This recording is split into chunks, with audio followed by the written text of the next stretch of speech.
Guys, क्या आप जानते हैं कि अमेज़न की शुरुआत एक बुक होम डिलीवरी कंपनी के रूप में हुई थी। लेकिन जेफ बेजोस इस चीज से खुश नहीं थे, क्योंकि वो चाहते थे कि अमेज़न पर सिर्फ बुक ही नहीं, हर चीज मिले, वो भी एक अफोर्डेबल प्राइस में। इसीलिए उन्होंने एक ऐसा प्लान तैयार किया जो बाद में आने वाले हर एक स्टार्टअप के लिए एक प्रेरणा बन गया, जिसे बाद में कई बड़े बड़े बिजनेस स्टार्टअप्स ने फॉलो भी किया और सफलता भी पाई। गाइस, सबसे अच्छी बात यह है कि उन्होंने इस प्लान को अपनी एक बुक द एवरीथिंग स्टोर में डिटेल में बताया है, जिसकी ऑडियो बुक आप कुकू एफएम पर सुन सकते हैं। इसके साथ ही कुकू एफएम पर 3000 से ज्यादा ऑडियो बुक्स और 1000 से ज्यादा आवर्स की कंटेंट लाइब्रेरी अवेलेबल है, जहां आप किसी भी रीजनल लैंग्वेज में कहीं भी कभी भी और कोई भी ऑडियो बुक सुन सकते हैं। वहीं अगर आप इसके लिए प्रीमियम सब्सक्रिप्शन को लेना चाहते हैं तो use the code E2M50 for 50% discount. लेकिन याद रहे, ये ऑफर सिर्फ पहले 250 यूजर्स के लिए है, तो जल्दी कीजिए। गाइस, इतिहास में हम सभी ने बड़े बड़े दानवीरों के बारे में पढ़ा और सुना होगा, लेकिन वर्तमान समय में भारत में जब भी दानवीरों की बात आती है तो लिस्ट में सबसे ऊपर विप्रो के संस्थापक अजीम प्रेम जी का नाम आता है। और उनकी दरियादिली का अंदाजा आप इस बात से लगा सकते हैं कि उन्होंने एक दिन में 22 करोड़ रुपए और एक साल में करीबन 7,904 करोड़ रुपए दान कर दिए हैं। वैसे गाइस, अगर आप भी दान करने का सोच रहे हैं तो मिलाप एक ऐसा फ्री क्राउड फंडिंग प्लेटफॉर्म है जहां आप मनपसंद कोज के लिए दान कर सकते हैं। इस प्लेटफॉर्म की सबसे खास बात यह है कि यहां पर 0% पेमेंट गेटवे फीस के साथ साथ थर्ड पार्टी ऐप भी आपसे कोई कमीशन नहीं लेता, मतलब कि पूरा पैसा जरूरतमंद के पास ही चला जाता है। वहीं हाल ही में मिलाप ने एक मिलाप गारंटी कैंपेन एक्टिवेट किया, जिससे कोई भी फ्रॉड कैंपेन का पता तुरंत मिलाप को चल जाता है। मतलब कि अगर डोनर ने कोई पैसा डोनेट भी किया है तो वो गलत हाथों में ना जाकर वापस उसे ही मिल जाता है। तो गाइस, अब सोचना क्या है, आज ही किसी जरूरतमंद का सहारा बनिए, वो भी मिलाप के साथ। लिंक डिस्क्रिप्शन बॉक्स में गिवन है। गाइस, क्या आप ये जानते हैं कि आज टाटा की करीबन 29 कंपनियां शेयर मार्केट में लिस्टेड हैं और पिछले 5 सालों में इन कंपनियों के शेयर्स ने इन्वेस्टर्स को 23% से भी ज्यादा का ईयरली रिटर्न दिया है, जिसमें से 17 कंपनियों ने तो साल 2021 के फाइनेंशियल ईयर में 100% से भी ज्यादा का रिटर्न दिया। वहीं 2022 के फाइनेंशियल ईयर की बात करें तो करीबन 11 कंपनियां 100% से ज्यादा रिटर्न अभी तक दे चुकी हैं। लेकिन ऐसा क्यों? दरअसल टाटा की कंपनियों का मैनेजमेंट सिस्टम काफी ज्यादा स्ट्रॉन्ग है और पुरानी कंपनी होने की वजह से लोगों का टाटा पर भरोसा भी काफी ज्यादा है। वहीं टाटा लेटेस्ट टेक्नोलॉजी को भी जल्दी अडॉप्ट करता है और इंडिया में सबसे पहले लेकर आता है। बस इन्हीं कुछ कारणों की वजह से टाटा की कंपनियां आज शेयर मार्केट में इन्वेस्टर्स को अच्छा खासा प्रॉफिट दे रही हैं। वैसे गाइस, अगर आप भी शेयर मार्केट से अच्छा खासा प्रॉफिट कमाना चाहते हैं तो आपको इसी तरह के रिसर्च और नॉलेज की जरूरत है, जो कि आपको मेरी book the basics of stock market में मिल जाएगी, जिसे आप अमेज़न से ऑर्डर कर सकते हैं, जो कि अभी अमेज़न पे ट्रेंड कर रही है। सो गाइस, अभी ऑर्डर कीजिए, लिंक डिस्क्रिप्शन बॉक्स में गिवन है। गाइस, आप में से बहुत ही कम लोग शाहरुख खान के बारे में ये 3 इंटरेस्टिंग फैक्ट्स जानते होंगे। नंबर 1, शाहरुख खान की पहली मूवी जिसका नाम था दीवाना, वो शाहरुख खान ने आज तक खुद ही नहीं देखी। और जब उनसे इंटरव्यू में इसकी वजह पूछी गई तो उन्होंने कहा कि उन्हें दीवाना मूवी बनने का प्रोसेस कभी पसंद ही नहीं है। नंबर 2, शाहरुख खान किसी भी मूवी में फीस डिमांड नहीं करते, यानी कि वो फिल्म में एक्टिंग करने का कोई पैसा नहीं लेते। इसके बावजूद भी वो वर्ल्ड के one of the richest actor हैं। उनका कहना है कि आप जो भी पैसे दोगे वो फिल्म में लगा दो, बस फिल्म अच्छी बननी चाहिए। नंबर 3, ब्रिटेन के कैमिंग किंग कॉलेज स्कूल की एक बुक में एक चैप्टर है जिसका नाम है शाहरुख खान। इस चैप्टर में शाहरुख खान की जर्नी के बारे में स्टूडेंट्स को पढ़ाया जाता है कि कैसे एक गरीब लड़का दुनिया का सबसे अमीर और बड़ा एक्टर बना, ताकि स्टूडेंट्स को शाहरुख खान से इंस्पिरेशन मिल सके। गाइस, क्या आप इसके पहले तक शाहरुख खान के ये 3 इंटरेस्टिंग फैक्ट जानते थे? और अगर नहीं तो कमेंट सेक्शन में जरूर लिखिएगा। और ऐसे अमेजिंग वीडियोस के लिए शेयर, सब्सक्राइब एंड लाइक। मिलते हैं अगली वीडियो में। गाइस, हमारी धरती के भीतर कई ऐसे पुराने राज दफन हैं जिनका अभी तक पता नहीं लग पाया है, लेकिन हाल ही में एक ऐसा रहस्यमय शहर सामने आया है जिसे देखकर हर कोई हैरान है। जी हां गाइस, आर्कियोलॉजिस्ट ने इराक के कुर्दिस्तान में 3400 साल पुराने एक शहर का पता लगाया है, जिसमें एक विशालकाय महल और कई बहुमंजिला इमारतों का पता लगा है।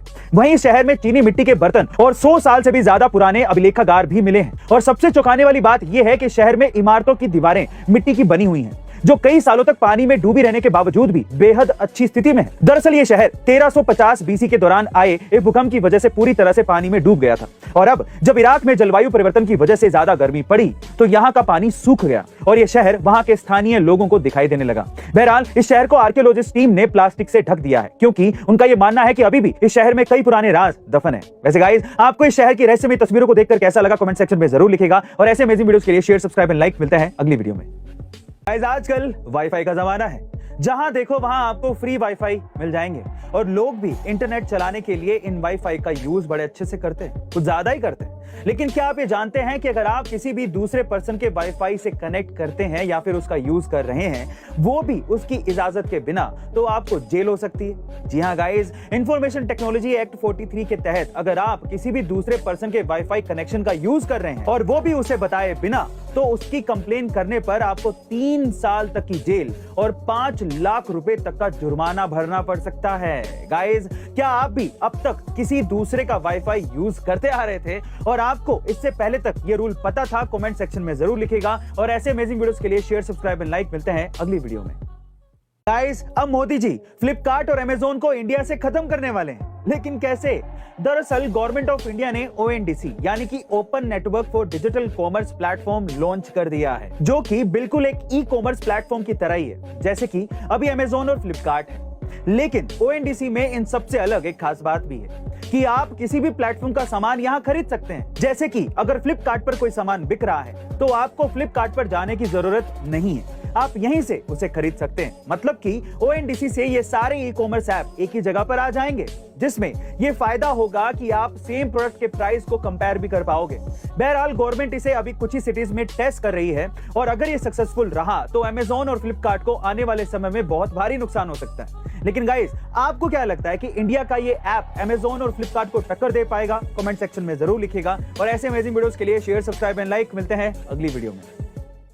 गाइस, ये तो आपको पता ही होगा कि पेटीएम और LIC के IPO में कई लोगों ने मुनाफा कमाने के लिए लाखों रुपए इन्वेस्ट किए थे, लेकिन इतनी बड़ी कंपनियां होने के बावजूद भी इन्वेस्टर को अच्छा रिटर्न नहीं मिल पाया। लेकिन वहीं कई कंपनियों के IPO ऐसे भी थे जिन्होंने लोगों को अच्छा खासा रिटर्न दिया है। लेकिन अब सवाल ये उठता है कि इन्वेस्टर को कैसे पता चलेगा कि सही कंपनी कौन सी है जहां पर वो इन्वेस्ट करके मुनाफा कमा सकते हैं? तो चलिए मैं आपको बताता हूं। सबसे पहले आपको कंपनी की फाइनेंशियल हेल्थ चेक करनी चाहिए। दूसरा, उसका फ्यूचर प्रोस्पेक्ट क्या है, यानी कि कंपनी का फ्यूचर प्लान क्या है, उसके बारे में रिसर्च करनी चाहिए। तीसरा, IPO शुरू होने से 1-2 दिन पहले उस कंपनी के शेयर्स की डिमांड कितनी है, इसे भी पता लगाना चाहिए और फिर जाकर इन्वेस्ट करना चाहिए। क्योंकि गाइस, किसी भी कंपनी में इन्वेस्ट करने से पहले उसे अच्छे तरीके से जानना और समझना बेहद जरूरी है। और इसके लिए आप मेरी book the basics of stock market को अमेज़न पर जाकर ऑर्डर कर सकते हैं। और अभी तो ये बुक इंडिया में सभी कैटेगरीज में टॉप 3 बुक्स में शुमार हो गई है। सो गाइस, जल्दी कीजिए, इस बुक का लिंक डिस्क्रिप्शन बॉक्स में गिवन है, खरीदिए और अपनी नॉलेज को बढ़ाइए। गाइस, वो कहते हैं ना कि अगर इंसान में कुछ कर गुजरने की चाह हो तो हर काम आसान हो जाता है। ऐसा ही कुछ कर दिखाया पंजाब फरीदकोट के रहने वाले अभिषेक ने। जी हाँ गाइस, अभिषेक ने इंडिया की सबसे कठिन परीक्षा UPSC को पास करने में सफलता हासिल की है और उनकी इस कामयाबी में उनके पिता रोशन लाल जी ने उनका बखूबी साथ भी निभाया है।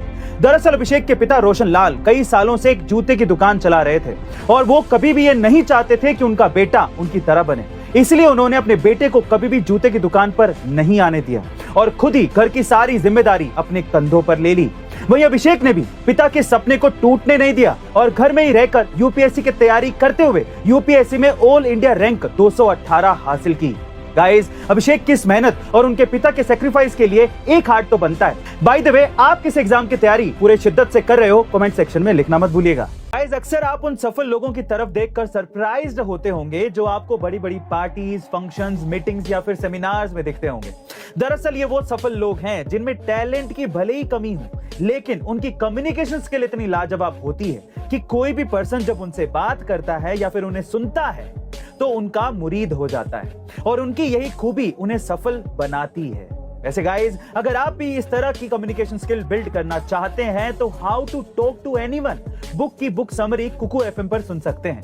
इसके साथ ही कुकू FM पर 3000 से ज्यादा ऑडियो बुक्स और 1000 से ज्यादा आवर्स की कंटेंट लाइब्रेरी भी अवेलेबल है, जहां आप किसी भी रीजनल लैंग्वेज में कहीं भी, कभी भी और कोई भी ऑडियो बुक सुन सकते हैं। वहीं अगर आप इनके प्रीमियम सब्सक्रिप्शन को लेना चाहते हैं तो यूज द कोड A2M50 और 50% डिस्काउंट आपको मिल सकता है। लेकिन याद रहे, ये ऑफर सिर्फ पहले 250 यूजर्स के लिए ही अवेलेबल है, जल्दी कीजिए।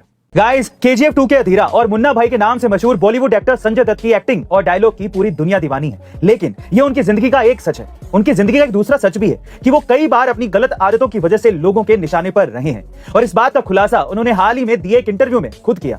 दरअसल उन्होंने इस इंटरव्यू में अपने कैंसर स्ट्रगल के साथ साथ उस बुरे वक्त के बारे में भी बताया जब वो ड्रग की लत का शिकार हो गए थे। और सबसे हैरानी की बात यह है कि वो ये ड्रग्स लड़कियों के सामने कूल दिखने के लिए लेते थे, लेकिन धीरे धीरे हालत इतनी ज्यादा खराब हो गई कि लोग उन्हें चर्सी और नशेड़ी बुलाने लगे थे और तब जाकर उन्होंने रिहैब सेंटर जाने का फैसला लिया और इस ड्रग की लत को छुड़ाने के लिए जिम में भी खूब पसीना बहाया ताकि कोई भी उन्हें नशेड़ी और चर्सी ना कहे। वैसे गाइस, आप संजय दत्त की इस नजरिए के बारे में क्या सोचते हैं, कमेंट सेक्शन में जरूर लिखेगा। वैसे गाइस, क्या आपकी भी इस तरह की कोई लत है जिसे आप छोड़ना चाहते हैं, तो आप संजय दत्त से इंस्पिरेशन ले सकते हैं, उसे आप कमेंट सेक्शन में जरूर लिखेगा। और ऐसे अमेजिंग वीडियोस के लिए शेयर, सब्सक्राइब एंड लाइक। मिलते हैं अगली वीडियो में।